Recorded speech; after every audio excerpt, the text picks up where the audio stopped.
ફૂંક મારીને બહાર કાઢવાનું એવી રીતે 10 થી 15 વખત હા 10 થી 15 બ્લડ સર્ક્યુલેશન ફાસ્ટ થાય અને તમારા ફેફસા એકદમ ખુલે બધી બેસી જવાનું એને શ્વાસો કહેવાય અને સ્વાઈસો પહેલું આ કરાવી દેજો બરાબર બેસી જાઓ બીજું છે ને હવે આ જે હું કરાવડાવું છું ને એ તમારા હાથનું જો મૂવમેન્ટ ના થતું હોય ને તમને કારણ કે એ હોય એટલે ઘણા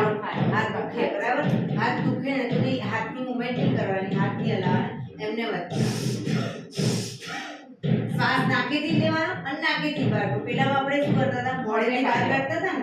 હવે નાકેથી લેવાનો અને પણ ફોર્સફુલી લેવાનો ઝડપથી અને જોરથી બહાર કાઢવાનો મોઢેથી નહીં વ્યવસ્થિત ઓક્સિજન લઈ શકશો એટલે ભલે નીકળે રૂમાલ લઈને બેસવાનું પણ નીકળવા દેવાનું 10 થી શરૂઆત કરવાની પેલાની જેમ જ 10 થી શરૂઆત કરવાની 10 તો કરવાના જ પછી આ ભસ્ત્રિકા કરવાની 10 રાઉન્ડ બરાબર પછી આવશે કપાલભાતિ તો એમાં તમારે હાથ તો અહીંયા ઘૂંટણ પર રાખી દેવાના આવી રીતે અને છે ને શ્વાસ બહાર ફેંક્યા કરવાનો એક તો પહેલા કરોડરજ્જુ પાછળ સીધી રાખવાની આમ નહીં લઈ જવાનું આમ જ રહેવાનું હા સીધું રાખવાનું હા બરાબર અને નાકેથી શ્વાસને બહાર ફેંક્યા કરવાનું એટલે બહાર ફેંક્યા કરો શ્વાસ લેવા આપણે લેવા નથી ઓટોમેટિક વચ્ચે વધારે લેવાઈ જશે વેક્યુમ દ્વારા ઓટોમેટિક શ્વાસ વધારે લેવાઈ જાય બરાબર એટલે આપણે ખાલી ફેંક્યા કરો તમને એમ થાય કે 5-10 કર્યા થાક લાગ્યો રોકાવ શાંતિથી એકદમ ઊંડા શ્વાસ લો રોકાવ પછી પાછું ફરી પાછા 10 રાઉન્ડ કરવાનું બરાબર એવી રીતે 3 રાઉન્ડ કરવાના 10 3 રાઉન્ડ કરવાના બરાબર 10 કરી રોકાવ 10 કરીને રોકતા તમને 10 નહીં 5 કરીને તકલીફ થાય કે ભાઈ ના મને થાક લાગે છે 5 કરીને રોકાવ બીજા 5 કરો રોકાવ પણ 30 કરવાના ટોટલ કપાલભાતિ 30 કરવાના બરાબર એ કમ્પ્લીટ થાય પછી અનુલોમ વિલોમ એમાં શું કરવાનું આજે આપણો જમણો હાથ છે ને એની પ્રણવ મુદ્રા એટલે પહેલી બે આંગળી અંગૂઠાના મૂળમાં મૂકી દેવાની પહેલી બે આંગળી આ હાથની જમણા હાથની ડાબા હાથની ખાલી પહેલી આંગળી અંગૂઠાના મૂળમાં મૂકવાની આ વાયુ મુદ્રા કહેવાય બરાબર એટલે આ હાથ આમ રાખવાનો હંમેશા આકાશ તરફ હા બરાબર અને આ હાથની બે આંગળી મૂકવાની અંગૂઠાના મૂળમાં અંગૂઠાથી જમણું નસત બંધ કરવાનું અને ત્રીજા નંબરની આંગળી રહે ને આપણી એનાથી આ ડાબું નસત બંધ કરવાનું આ આપણી પ્રણવ મુદ્રા કહેવાય બરાબર એટલે અંગૂઠાથી પહેલા હંમેશા બંધ કરવાનું શરૂઆત કરી ત્યારે આ બંધ કરી અને ડાબેથી શ્વાસ ભરવાનો જમણેથી બહાર કાઢવાનો પછી જમણેથી જ ભરવાનો ડાબે બહાર કાઢવાનો આ એક રાઉન્ડ પૂરું થયું કેવી રીતે બધા ડાબેથી લીધો જમણે બહાર કાઢ્યો જમણેથી લીધો ડાબે બહાર કાઢો હવે શું કરવાનું આપણે ધારો કે અહીંયા બંધ કર્યું મેં અને હું અહીંયા શ્વાસ લેવાનું ચાલુ કર્યું તો અંદર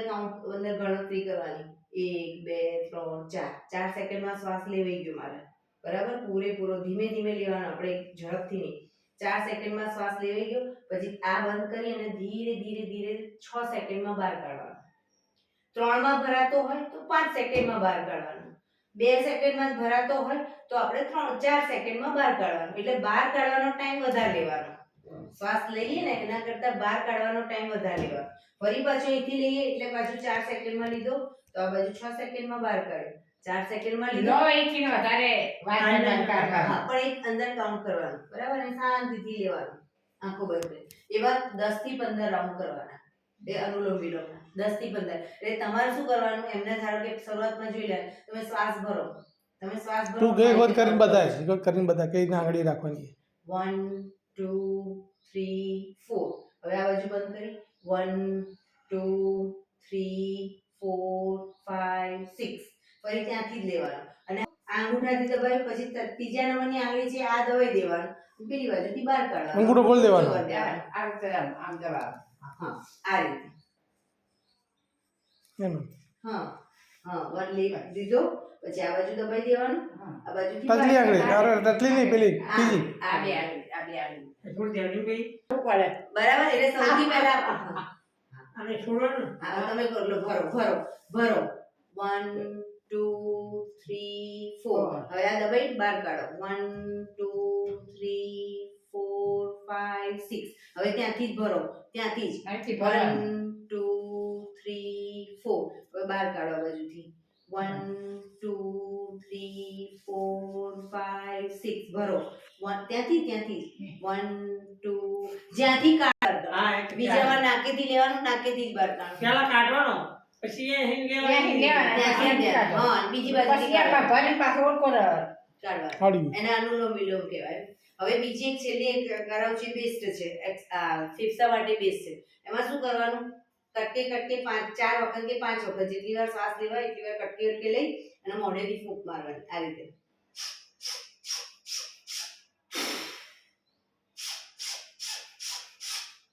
કરો તમે ખ્યાલ આવે? કરો. કરો 1 1 2 કટ આ રીતે સળંગ નહીં લેવાનું. શ્વાસ લેવાનું, કટકે કટકે લેવાનું. હા, પૂરો ભરાઈ ગયો પછી મોઢેથી ફૂંક મારી એક બે વખત ભરો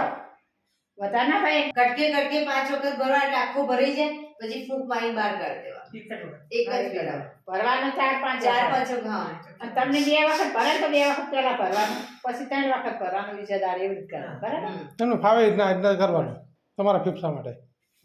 બરાબર. હા, આટલી એક્સરસાઇઝ કમ્પ્લીટ થઈ પછી છેલ્લે ભ્રામરી કરી દેવાનું. કાન ફીટ બંધ કરવાના અને પછી ઊંડો શ્વાસ ભરવાનો અને શ્વાસ બહાર નીકળે ત્યાં સુધી તમારે આમ મોટેથી મોંનો ગુંજારો કરવાનો. હું બતાવું છું. કાન બંધ કર્યા, ઊંડો શ્વાસ ભર્યો મેં.